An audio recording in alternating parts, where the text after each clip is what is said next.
Hare Krishna, Krishna Krishna, Hare Hare, Hare Krishna, Hare Krishna, Krishna Krishna, Hare Hare, Hare Rama, Hare Rama, Rama Rama, Hare Hare. Om Gyantimirandhasya Gyananjana Shalakaya Chakshurunmilitam Yena Tasmai Shri Gurave Namaha. Jai Shri Krishna Chaitanya Prabhu Nityananda Shri Advaita Gadadhar Srivasadi Gaur Bhakta Vrinda. Hare Krishna Krishna Krishna Hare Hare, Hare Rama Rama Rama Hare Hare. Hare Krishna. Bhagavad Gita chapter 2 verse number 30. Dehi nityam avadya ayam dehe sarvasya bharata tasmat sarvani bhutani natvam shochitum arhasi. O Arjun, the eternal soul who resides within the body of all living beings can never be slain. Therefore, it is not proper that you grieve for the soul.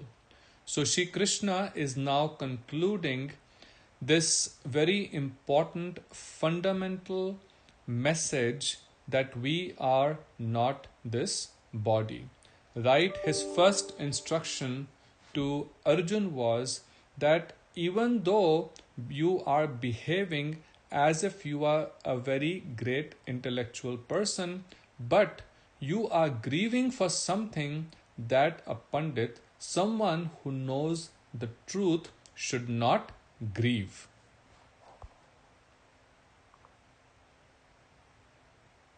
And then, starting from verse 12th of this chapter, Krishna has explained that why should Arjun not grieve?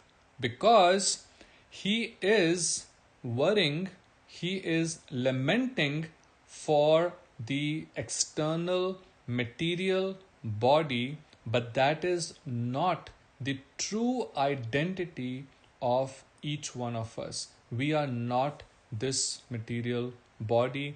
All the great stalwart warriors standing in this battlefield ready to die, Arjun is thinking, this is my grandsire, my grandfather, this is my teacher, these are my cousins.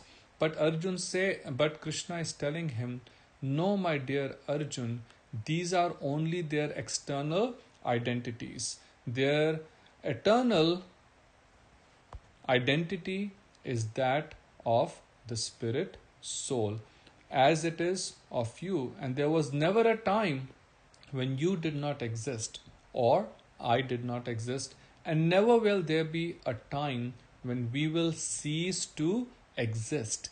And because we will not cease to exist, and because you are worrying that we will cease to exist, but the truth is that will not happen, because our souls are eternal.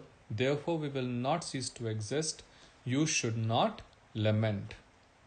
And then Krishna tried to explain this in many different ways by giving different examples, like that just like when someone's clothes become old and tattered, he gives them up to embrace, to wear new, fresh clothes. There is no reason to be miserable or disturbed by wearing new clothes. Similarly, when a soul leaves one body and takes up a new, fresh body, one should not lament for that. And then he explained that how, as in this body also, one goes from childhood to boyhood, youth to old age. Similarly, the soul simply passes on from one body to another, just like there are transformations of the body within this life. Similarly, the soul just continues its journey to another body. one should not lament. So, like this, Krishna explained so many ways, and then ultimately he also told Arjun that even if you don't believe that we are spirit souls, even if you believe that we are simply matter, and this matter dies and then takes another form, still there is no need to lament. And why did Krishna explain this over and over again? Because this simple fact, this simple truth that we are not this body, but we are eternal spirit souls, this truth is the most fundamental aspect of Vedic knowledge. This is the basis of our entire spiritual journey. And all our Vedic literatures, including the rest of the Bhagavad Gita, from this point onwards, is simply an explanation of this fact and how to realize it, and what state one achieves if one realizes this. So, therefore, Krishna is making so much effort to explain this from the verse number 12 all the way to this verse number 30 in almost 18 or 19 verses. He's explaining them and repeating them multiple times to emphasize this fact. And in this verse also, finally, when he concludes, he again states that Arjun, the eternal soul which resides within the body of all living beings, can never be slain. No matter what one may try to do, whether using weapons, using fire, using bombs, whichever way one may try, the soul cannot be destroyed. If one simply realizes this, that I am eternal and I am here in this body temporarily to understand who I am and what is my eternal spiritual home and how do I get there, then one's life can become free from all type of lamentation. See, we are all suffering from some or the other misery. We are suffering from some or the other type of unhappiness caused either by the natural forces around us, or caused by other living beings, or by our own mind. So this is called threefold miseries, from which each and every one of us is suffering. And Krishna is giving the panacea, he is giving that simple medicine to cure all of these threefold miseries. And what is that medicine? To simply convince ourselves, first, even though theoretically, but then realize it through the process of yoga, especially bhakti yoga, that he will explain in Bhagavad Gita. Simply by this, one can become immune to all type of miseries. See, our mind is very powerful. We can either, with our mind, destroy ourselves, or with our mind, we can elevate ourselves. I recently read about a chiropractor who actually had a very devastating accident, and all the various vertebrae within his spine were fractured.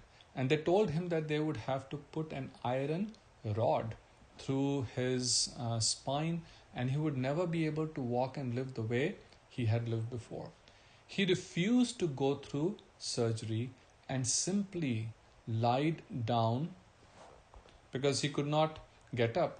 And for 6 or 8 weeks, he used his mind to positively focus on repairing his vertebrae, repairing his spine simply by his mental energy. So he was thinking through his mind with a very positive way that I am fixing my vertebral column. And even though in the beginning, every few seconds, some negative thought will come into his mind, he will start all over again. Like this, he practiced and practiced and practiced and practiced to a point where he was able to get rid of all the negative thoughts, and simply by the positive energy of his mind he was able to build his entire vertebral column. And the truth is, there is a lot of articles and videos by him, and articles by him on several videos by him on the YouTube. So the point is, the mind is very, very powerful. If we simply utilize our mind to focus on the teachings of the Lord, meditate upon them, and have complete faith that what Shri Krishna is telling is absolute truth, then and follow the process that he's explaining, we would be able to realize this very important, the most fundamental truth of spiritual life, that we are not this body. Now, Krishna also warns that we have to apply this knowledge, this Siddhanta, correctly. Though the soul is immortal, that does not mean that violence is encouraged. What type of violence? Unnecessary violence, which is not for a religious purpose, is not encouraged. But if there is need for violence for a justified religious purpose, and what is religion? See, that is also very important to understand. Religion is not what we think of. Religion is not something which is based on community, caste, creed, or external bodily perceptions. Religion is that process that connects us to the Supreme Absolute.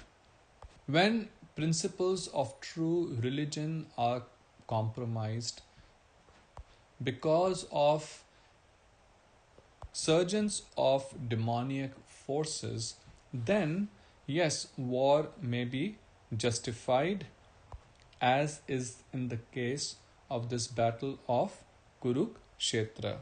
But except for such special situations, we should not use, or we should not try to justify violence saying, oh, we are not this body, so even if I kill someone, that is not a problem. No, that is great sin. Spirituality means to live in peace and harmony with everyone, not just humans, but with every animal, every plant, with our entire nature, and not to harm anyone. So we should try and understand the teachings of the Lord correctly as explained by our acharyas.